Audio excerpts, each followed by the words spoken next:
Berita tentang pelanggaran hak moral lagu saya di beberapa digital streaming platform. Jadi saya mau menerangkan dulu bahwa sebelumnya pada tahun 2016 saya diminta untuk membuat sebuah lagu yang akan dinyanyikan oleh salah satu penyanyi di Indonesia, yakni Ryan Bono. Dimana pada tahun 2016 saya menciptakan lagu yang berjudul I Still Love You, yang dirilis di bawah naungan PT Halo Entertainment Indonesia. Yang kemudian lagu tersebut dieksploitasi oleh PT Halo Entertainment Indonesia di beberapa digital platform seperti Spotify, YouTube Music, dan Apple Music.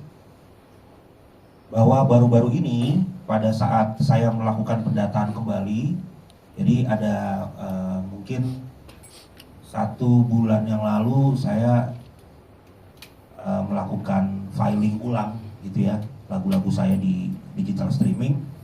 Karena memang lumayan banyak katalognya, jadi saya ada niat untuk merapikan.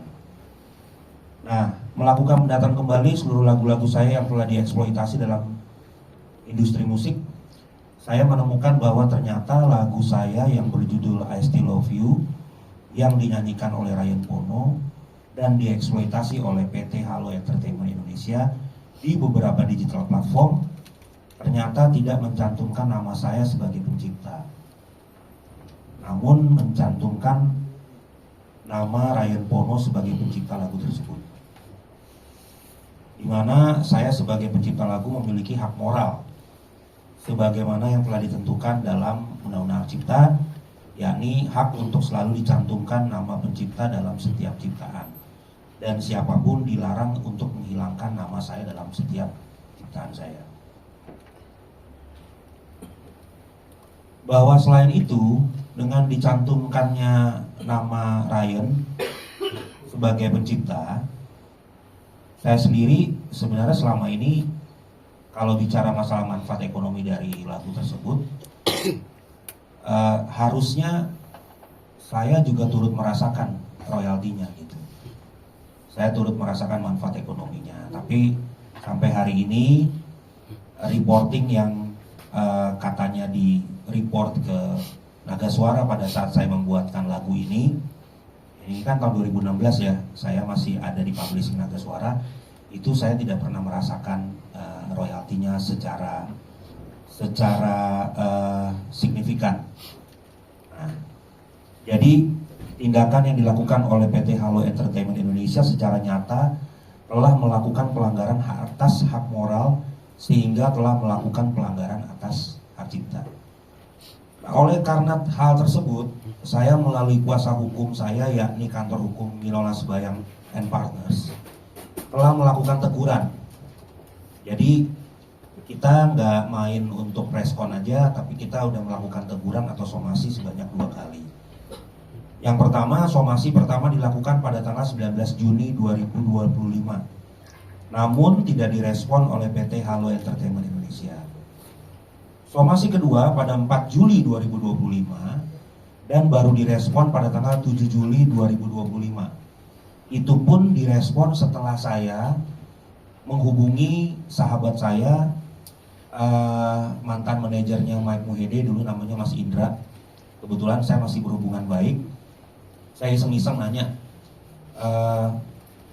Halo Entertainment ini kantornya di mana? Karena saya merasa jangan-jangan surat somasi yang pertama ini alamatnya salah gitu kan. Kan kita bisa aja ngirim dokumen yang alamatnya salah. Tapi ternyata alamatnya benar, dan akhirnya saya ceritalah sama Mas Indra ini melalui WhatsApp. Dimana dalam responnya, setelah saya WA Mas Indra ini, beberapa hari kemudian saya dihubungi oleh pemilik, bukan pemilik ya, maksudnya mungkin orang dari Halo Entertainment Indonesia, yaitu Pak Bongbong, lewat WhatsApp, dan ternyata responnya mengatakan bahwa mereka akan ngecek apakah itu ada kesalahan atau tidak, dan mereka telah melakukan khilafan atas tindakan tersebut. Nah, namun demikian, sebagaimana kesalahan dari PT Halo Entertainment Indonesia tidak dilakukan hanya sekali, melainkan terjadi kekeliruan di beberapa digital platform. Jadi bukan cuma satu kesalahannya. Jadi ada 3 platform, yaitu tadi YouTube Music, Apple Music, dan Spotify.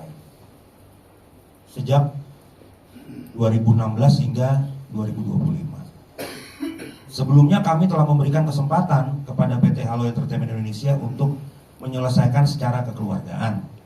Kami telah memberikan waktu, bahkan telah memberikan kesempatan agar PT Halo Entertainment Indonesia untuk menentukan jadwal untuk bertemu. Nanti ada surat-suratnya yang akan ditunjukkan guna menyelesaikan permasalahan tersebut.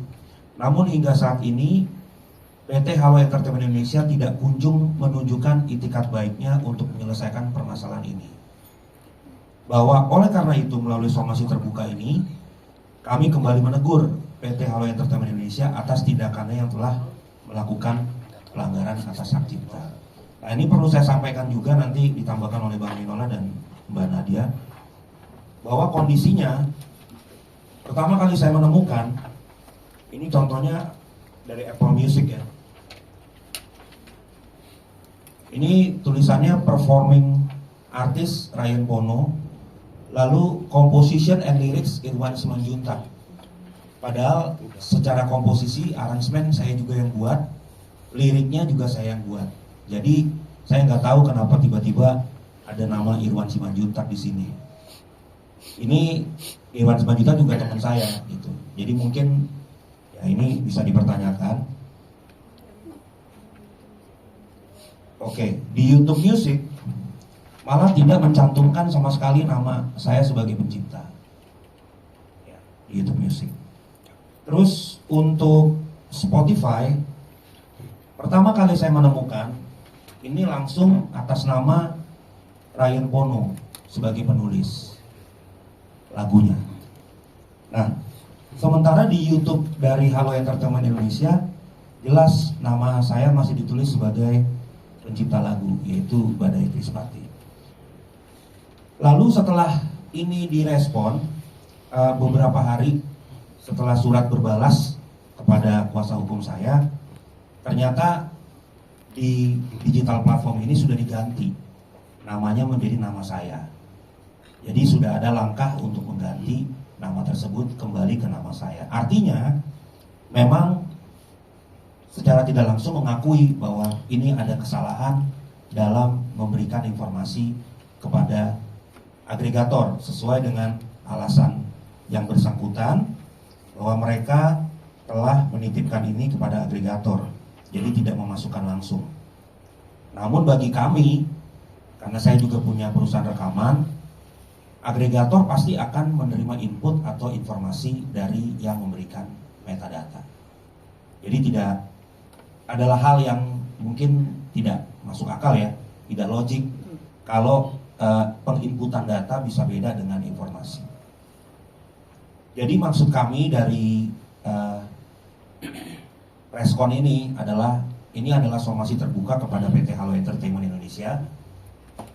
Mohon direspon, mohon diklarifikasi, karena sesuai dengan undang-undang dan peraturan bahwa setiap pelanggaran hak moral ada sanksinya, dan ini bukan saya yang ngomong, tapi undang-undang cipta yang bicara.